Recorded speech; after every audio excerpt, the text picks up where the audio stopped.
Graça e paz da parte de Deus, nosso Pai, e de nosso amado Senhor e Salvador, Jesus Cristo. Livro de Romanos, capítulo 10. Diz assim a palavra de Deus, versículo 8. Versículo 6. A justiça que é pela fé. Este é o assunto. A justiça que nos vem pela fé. Deus, em Cristo Jesus, nos concede a sua própria justiça. Nós somos pecadores e Jesus se ofereceu para pagar o preço do nosso pecado. Ele morreu pagando o preço do nosso pecado. O justo, o santo, por nós pecadores. Então ele pagou o preço do nosso pecado, fomos perdoados. E a justiça dele é transferida a nós. Ela nos é imputada.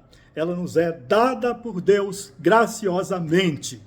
Nós nos tornamos justos, santos perante o nosso Deus, através do sangue de Jesus, derramado naquela cruz no teu lugar e no meu lugar. Então, nós nos tornamos justos e podemos nos aproximar, chegar na presença de Deus que é santo. Antes estávamos totalmente separados dele. Deus é santo, nós pecadores. O pecado nos separa de Deus e nos deixa debaixo da ira de Deus. Mas Jesus pagou o preço do nosso pecado. Morreu e o seu sangue nos limpa de todo o pecado. Nos torna justos. Como é que nós recebemos essa justiça? Aí a palavra de Deus diz: a palavra está junto de ti, na tua boca e no teu coração. Nós recebemos esta justiça, crendo nela no nosso coração e confessando com a nossa boca. A palavra está junto de ti, na tua boca e no teu coração. A palavra da fé que nos salva, que nos torna justos pelo sangue de Cristo. Se com a boca confessares Jesus como Senhor, e no teu coração creres que Deus o ressuscitou dentre os mortos, serás salvo. Então, minha amada, meu amado, como é que nós somos salvos? Crendo no nosso coração, crendo na obra que Jesus fez por nós, crendo que Jesus Cristo é o Filho de Deus, que nunca pecou. Ele se encarnou, se tornou ser humano, viveu uma vida inteiramente perfeita, sem qualquer pecado, e se ofereceu para pagar o preço do seu pecado e do meu pecado.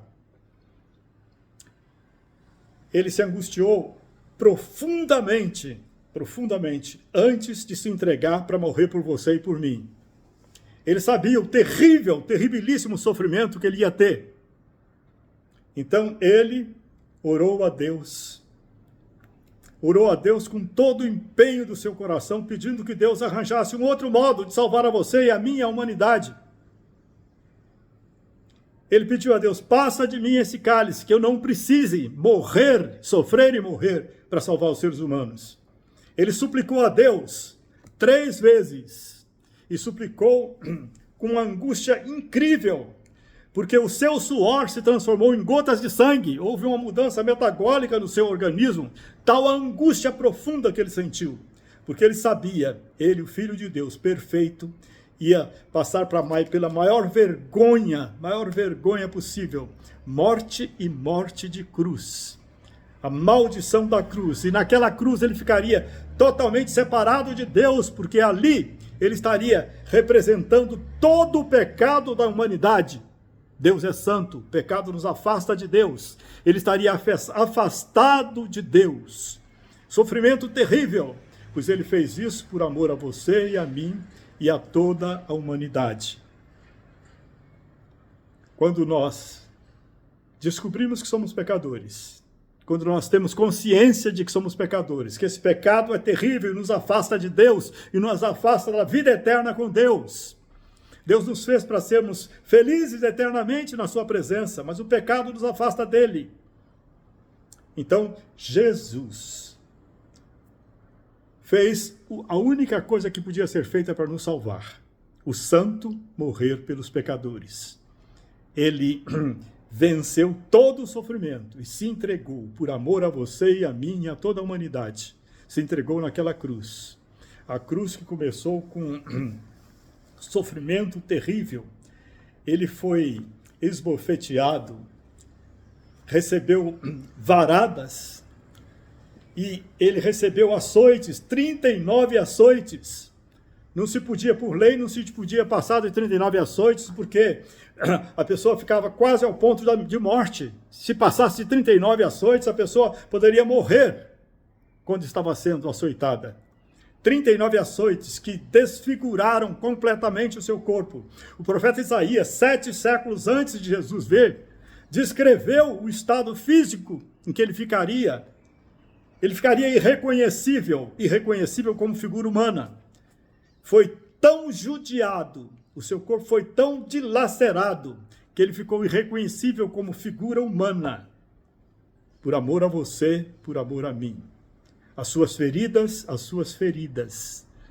nos curam das nossas dores e enfermidades. Jesus levou sobre si nossas doenças e enfermidades. E pelos seus ferimentos, pelas suas terríveis feridas, nós fomos curados. Mas não ficou aí. Ele se entregou à morte de cruz, foi pregado naquela cruz, os cravos entrando em suas mãos, em seus braços, nos pés, a lança no seu peito, derramou a última gota de sangue, pagando o preço do seu pecado e do meu pecado.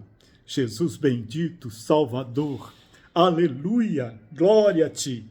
Se com a tua boca você crer que Jesus é o teu Senhor, e que Deus o ressuscitou dentre os mortos, você será salvo. Então, para ser salvo, precisamos crer no coração que Jesus morreu no nosso lugar e confessar com a nossa boca.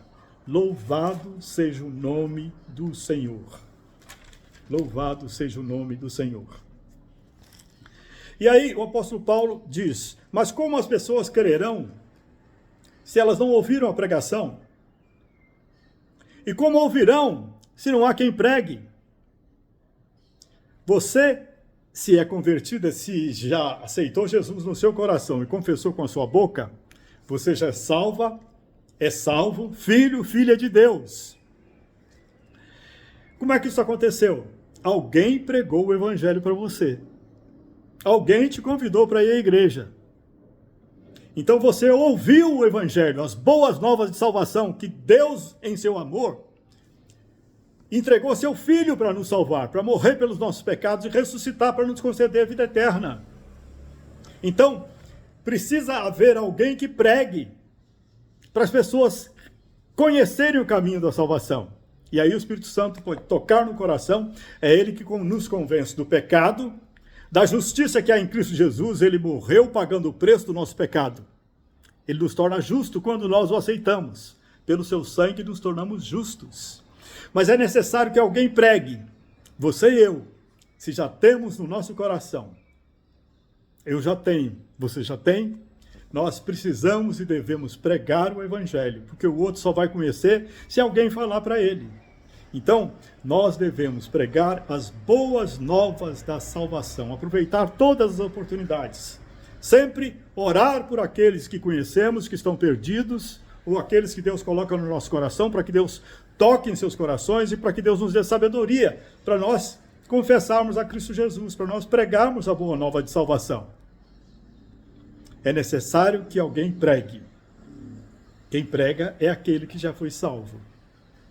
Um dia ele ouviu, aceitou Jesus, então, como salvo, ele passa também a pregar, a multiplicar. O cristianismo começou com 200 discípulos de Cristo. Foram buscar o poder de Deus, reunidos em oração, o Espírito Santo os batizou, e eles saíram pregando o evangelho. Isso há 2.000 anos atrás.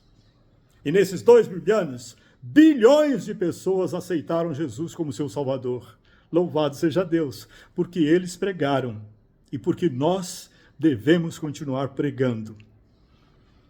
Quão formosos são os pés dos que anunciam a paz, dos que anunciam coisas boas. Quão formosos são os pés, os seus e os meus, quando nós anunciamos como receber a paz com Deus. O que nos dá paz com Deus é o sangue de Jesus. Por ele somos perdoados do nosso pecado, somos justificados. Deus passa a ser o nosso Pai, ele nos adota como filhos. Temos acesso à sua presença, o Pai de amor, através do sangue de Jesus. As pessoas conhecem o Evangelho ouvindo o Evangelho. E quando ouvem o Evangelho, o Espírito Santo pode falar ao seu coração, porque a fé vem pelo ouvir, e o ouvir pela palavra de Deus. A fé vem pela pregação. Alguém pregou, o outro ouviu. Agora, como esse ouvir entra no coração? Quando essa palavra geral de salvação, esse Logos, que Deus em amor entregou o seu Filho, que morreu por nós naquela cruz, ouvindo isso, o Espírito Santo pode transformar numa mensagem pessoal, numa palavra rema, específica para aquele que está ouvindo. Então, ele ouve com atenção e o Espírito Santo torna um recado particular, especial para ele. Ele vê que Deus está falando com ele, tem a consciência de pecado e a alegria da salvação entra no seu coração. Ele recebe Cristo o Salvador no seu coração, crê no seu coração e confessa com a sua boca. Deus amado, Deus querido, que essa palavra toque no coração daquele que está ouvindo. Se ainda não se entregou a ti, creia no seu coração e confesse com a sua boca. Deus é amor, Deus é amor, refúgio seguro para o pecador. Meu Deus é amor, Deus é amor, Deus é amor, refúgio seguro para o pecador. Meu Deus é amor. Aleluia! Obrigado, Jesus. Obrigado, Pai amado. Glória a Deus.